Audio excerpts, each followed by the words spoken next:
If you've read The Fallen Star by Claudia Gray, you know that a lot happens in the book. Whether you're prepping for the latest High Republic content or just need a reminder about what happened, this is the video for you.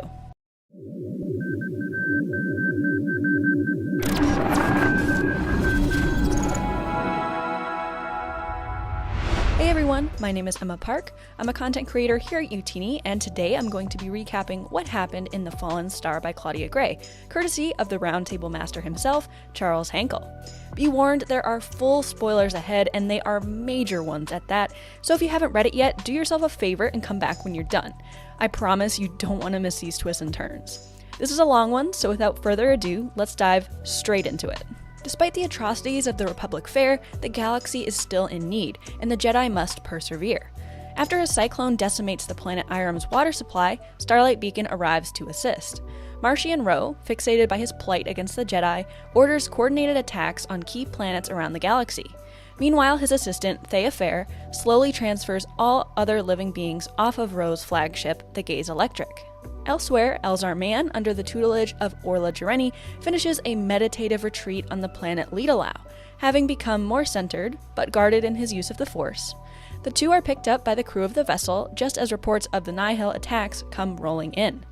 Jedi Reginald Cole escorts two newly captured prisoners aboard Starlight Beacon, none other than Chancey Yarrow and Nan, from Into the Dark by Claudia Gray. They are to be questioned despite their insistence that they are no longer with the Nihil. Bel-Zettifar, Bur-Yaga, and their masters also return to Starlight after their most recent mission. As news of the Nihil attacks spread, the Jedi focus their efforts on providing a safe haven for victims.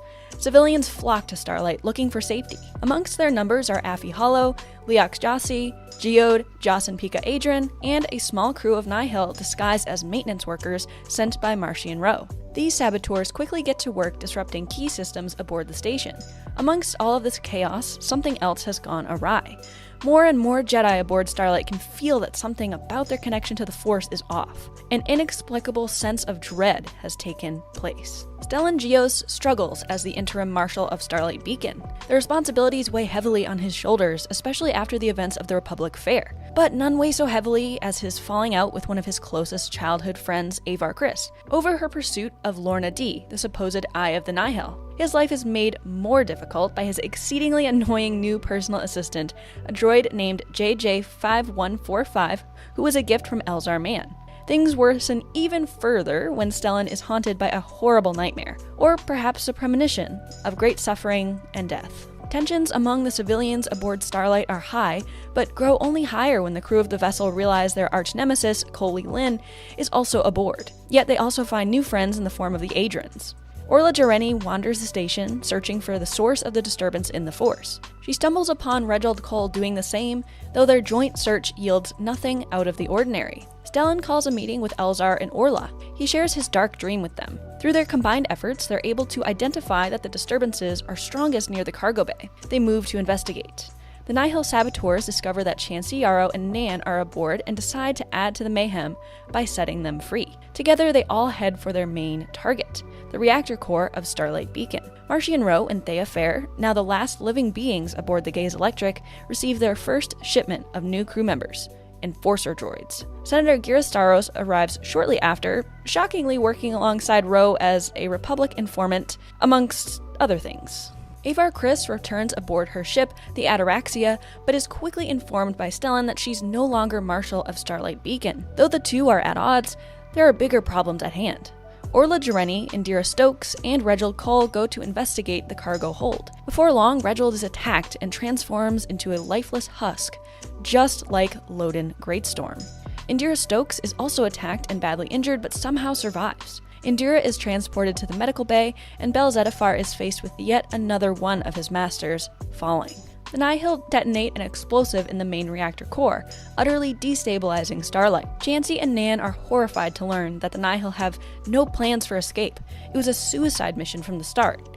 The fallout from the explosion is absolutely devastating. Panic takes hold among Starlight's inhabitants, communication systems are down, and lethal levels of radiation completely isolate sections of the station from each other.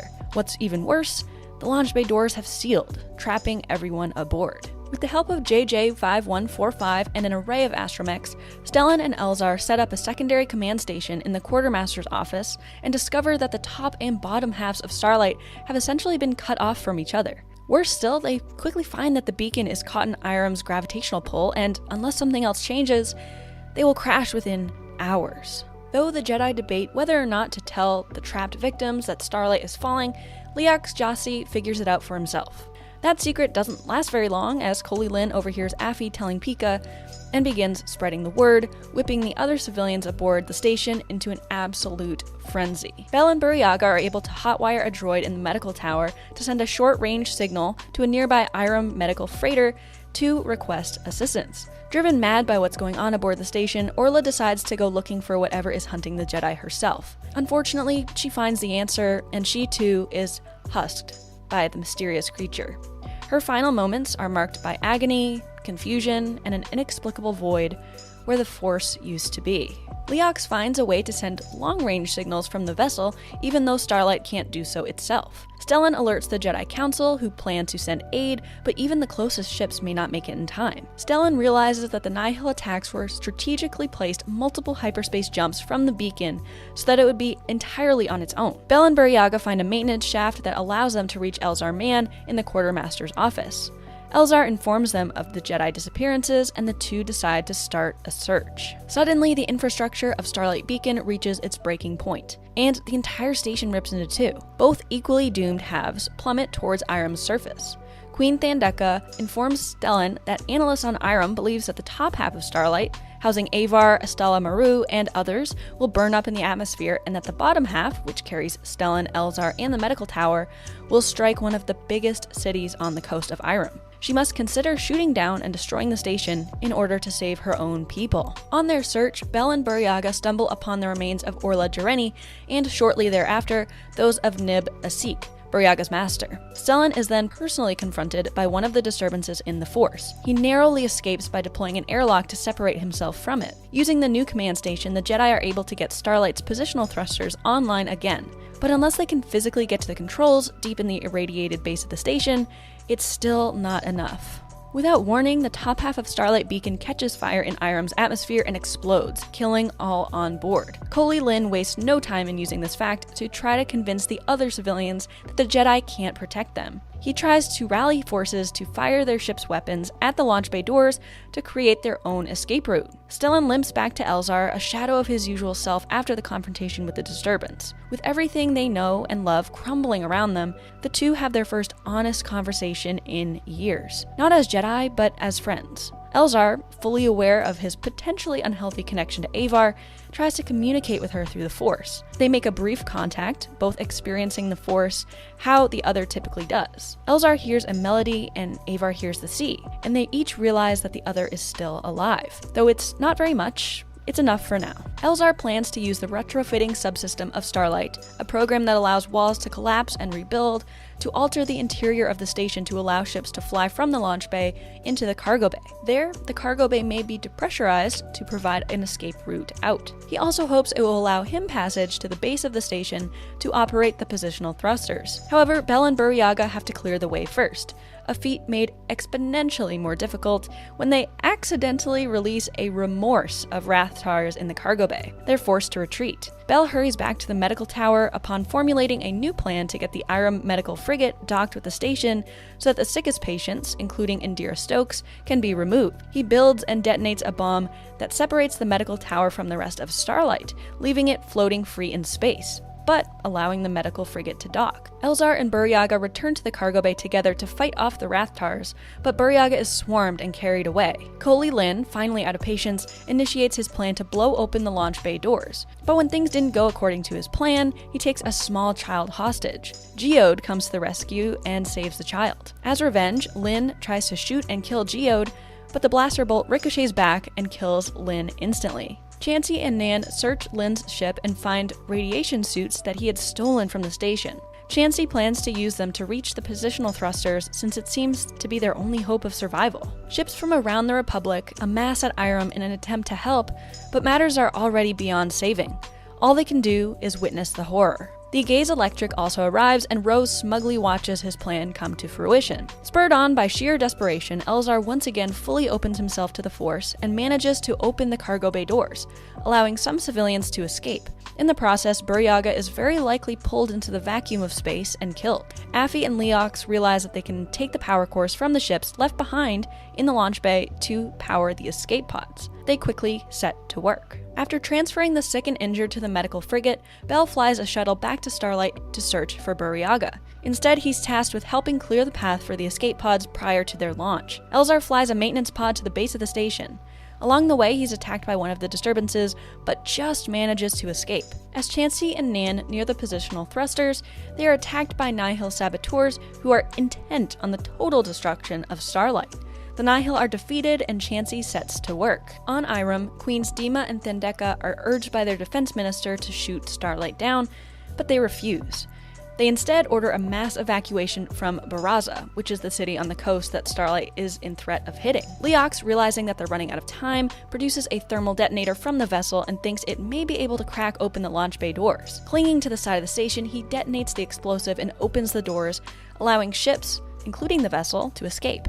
However, in the process, the wind rips him from the station, and he presumably falls to his death. Elzar arrives at the base of the station and finds Chansey and Nan working on the thrusters. Thinking they're further sabotaging Starlight because of their past with the Nihil, he immediately attacks them and cuts Chansey in half, mere moments before she brings the system back online. Warnings blare over the intercom that the station has fallen below the altitude at which the positional thrusters can be effective, and Elzar is left to reconcile with the fact that he has murdered someone in cold blood, and in doing so, has sealed the fate of those left on board. Soon after, Stellan and JJ-5145 arrive to the base of the station, having followed in another maintenance pod. Stellan urges Elzar to leave immediately. He obliges, thinking his friend will be right behind him. Stellan takes the controls and fires the positional thrusters to full power.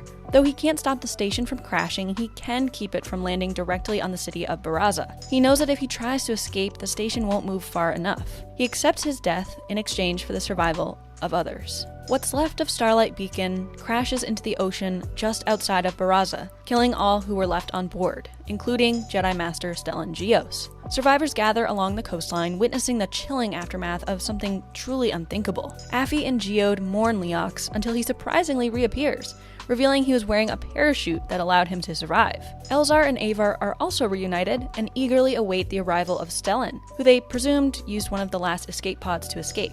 Instead, JJ-5145 arrives, carrying the news of Stellan's sacrifice, as well as one final gift for Elzar, his own lightsaber. In the wake of the tragedy, the people of Baraza and the survivors of Starlight Beacon work together to search for normalcy. A citywide effort is amassed to mitigate the damage. The remaining Jedi use their reforged connection to the Force to realign the desalination plant, thus sparing the entire planet of Irem from water deprivation and yet more lives lost. Thus, some good is found amongst the immeasurable devastation. Despite the assumption that the Wookiee died, Bell vows to find his friend Burryaga. He refuses to leave yet another Jedi behind when there's any chance they survived. He declares this in remembrance of his former master, Loden Greatstorm. Marchion Ro sends a broadcast to the rest of the galaxy on the former frequency of Starlight Beacon. He identifies himself as the Eye of the Nihil, and not only lays claim to the galaxy, but promises that there is much more death and destruction to come.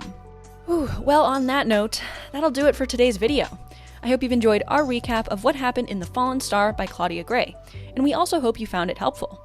If you'd like to catch the roundtable episodes on this book, check out the links in the description for episodes 149 and 150 of the Living Force podcast, which you can catch live every Monday night at 8 p.m. Eastern at youtube.com/Youtini or on your favorite podcatchers. Visit us online at youtini.com for reviews, articles, timelines, and book profiles for every single story in the Star Wars galaxy. If you'd like to help us out more directly, check out our Patreon page at patreon.com/Youtini. Thank you all so much for watching, and as always, may the Force be with you.